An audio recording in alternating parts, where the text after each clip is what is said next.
If you are a new sales leader, you're going to want to pay attention. If you're an individual contributor who wants to be a sales leader, you're going to want to listen carefully. And if you're a veteran sales leader or a business owner or someone who's an executive, this information is going to be crucial for you too, because it might remind you of something that you know how to do, but you're not doing.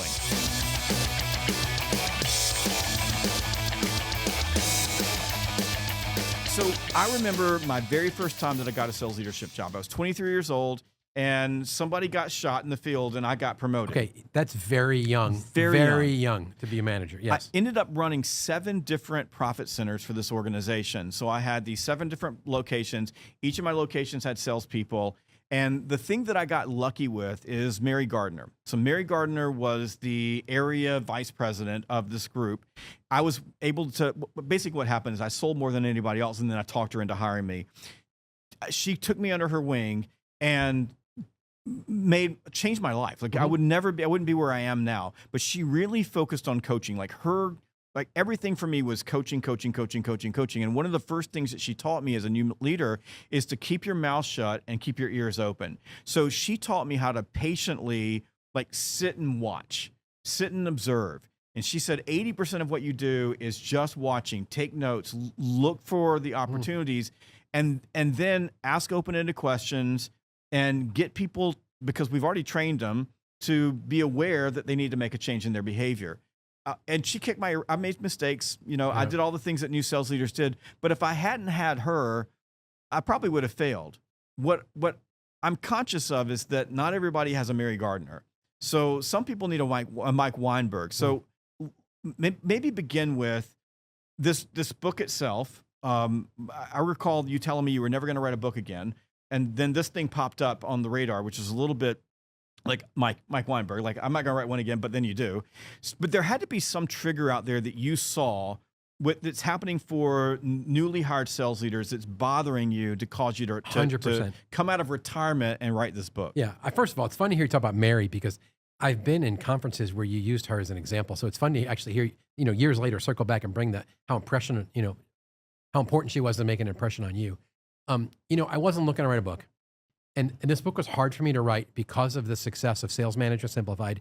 And you were so gracious, and I mean this, to write the foreword to that book. And you called it, possibly the greatest sales management book that's ever been written, and some other really kind things. It was really hard to write this book. And then when it was done, have to come back and say, I think it's better because it's shorter, it's crisper. I have 8 years more experience running around the world doing sales leadership, coaching, consulting, training. So while I wasn't hungry to write a book, the publisher has this incredible book called The First Time Manager.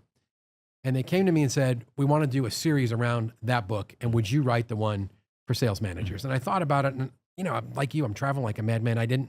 Somehow you're able to write a book a year and still travel, or more than one a year sometimes at your pace. I can't work like that. But when I saw the opportunity, and because I'm working with so many sales leaders, whether they're veterans or they're new, and they're struggling and they're overwhelmed and they're on the edge of burnout, and they didn't have a Mary, they don't even understand what their high priorities are, what their high payoff activities are. And Lord knows they're working for senior executives who have completely lost sight of what the sales manager is supposed to do to lead the team and drive revenue.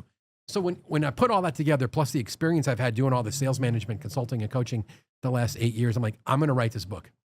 So I don't want to repeat Sales Manager Simplified, but it basically came out where it's shorter, it's thinner, it's more targeted for the first time or newer manager. But I've had so many executives read it, and they go buy 200 copies for all their sales managers, because it's the fundamentals that people get away from. So that's why I did it.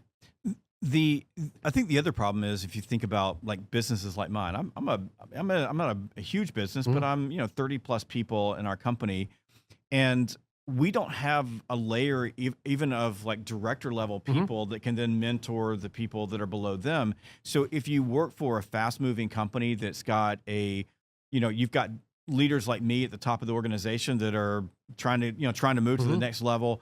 It's really easy, and I know this is true in my company, that we don't have people in my company that are bringing along the next generation of leaders. And I think that's true for a lot of companies that have either gone flat or they've overwhelmed their director level people, the people that would typically be the mentors of the next group, with a whole lot of other stuff, meetings and data and and extracurricular activities that don't allow them to get into the trenches like Mary did with me. Mary would come watch me be a manager and then take me out in the parking lot and kick my rear end and then say, go back into the game and do it again. Jeb, we could spend the whole episode on this one piece because this isn't happening. Managers are buried in crap, processing 250 emails a day.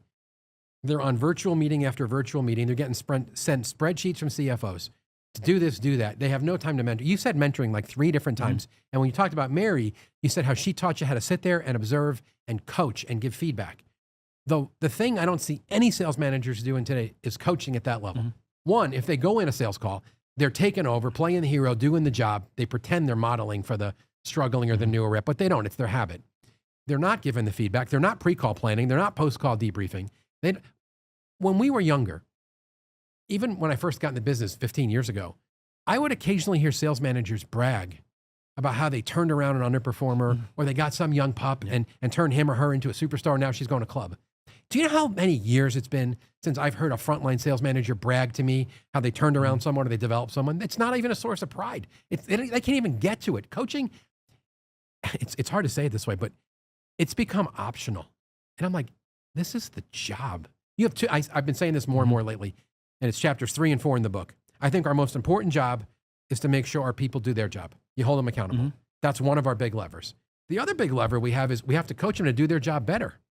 And most sales managers are not doing good accountability, and they're not spending anywhere near the time they should be doing what I'll call proactive developmental coaching. Not going out with someone who's struggling or not just jumping in the new guy's car, but like cycling through your people just to get with them, to watch them, to give some feedback, to challenge them, to pre-call plan, to debrief a strategy on a deal in the pipeline. I don't see it happening. I see fake accountability. I see emails at 2 a.m. I see a lot of data calls, but I don't see like, hey, come along, watch me do this, and then you try the next one. We'll talk about it. Like, what? It's criminal. Yeah, and part of the thing is, the problem is that they're not spending enough time where they should be with their people. When I was growing up as a sales manager, I remember one of the leaders that had hired me get me in a corner and look at me in the eyeballs and said, I'm giving you this job. I'm taking a chance on you. Now, I got the chance to be a sales manager in this organization because I was the #1 sales rep. And I did what sometimes #1 sales reps did was I held them hostage. I basically said, you either promote me or I'm leaving.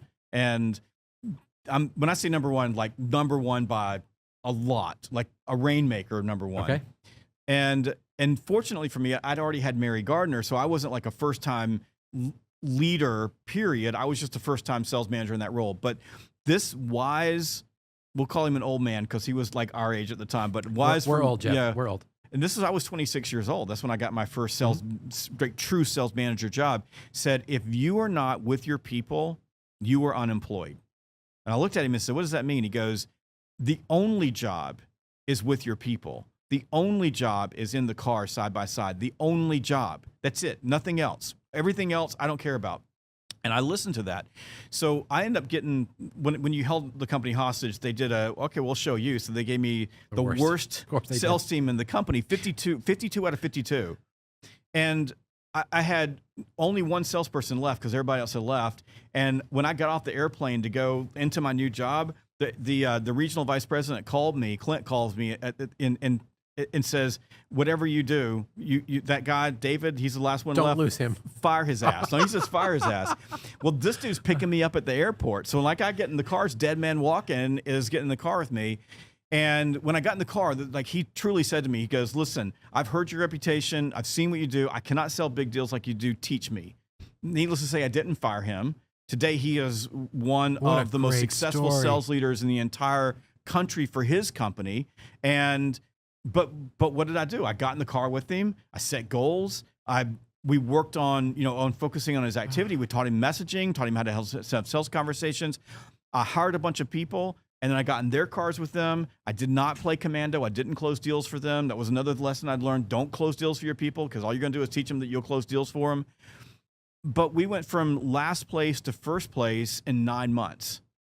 Think about that. Because you multiplied yourself. But Jeb, this is the thing I don't see. You multiplied yourself into your people.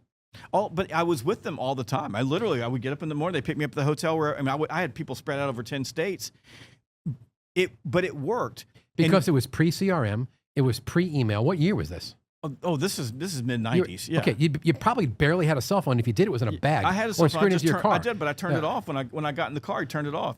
I remember I had a leader say, "Why aren't you answering our calls?" And I said, "Because I'm working." I said, "Because from 8 to 5, I'm in the car with a salesperson, and it's rude for me to be on the phone with you when I'm with a salesperson. That's what you paid me to do to get numbers." And the guy goes, "Yeah." And I said, "Well, here's the deal. You can call me before 8 or call me after 5. That's when we can talk. But other than that, I'm in the car with the salespeople." I said, "Either that or you fire me." But I stood up for myself in that moment nicely.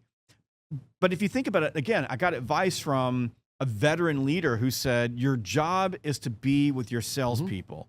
And when you're with your salespeople, that was the job. That was the job. The job was go make your people better. Exactly. But when you got in the car with them, what'd you do? You would, like, I would open my laptop, because we had a CRM back then. I would open my laptop. I would look. It was Goldmine, which is not my favorite CRM in the world, but bane of my existence. But I would open up, look at what they were doing. I would look at their calendar. We're driving down the road.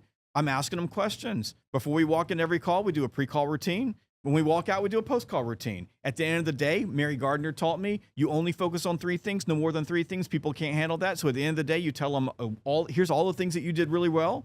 And here are the 3 things I think we should work on. What do you think? We would agree to that, collaborate on it. Tell me what you're going to do. I would, after that, send them a trip report and say, here are the 3 things we agreed that we're going to work on. The next time I'm going to be with you is on this date. I would go back. When I got in the car, I would review the 3 things. I would observe them that day. They would almost always get it right. You praise them. Honest question. Yeah. How much less sales training business would you and I have today if sales managers were doing what you did 20 years ago? A lot less. Be freaking honest. Probably a lot less. A lot less, because that's the job. Hey, I'm doing a happy dance because you watched this video. Make sure that you click like and subscribe so that you never miss one of our amazing sales training videos.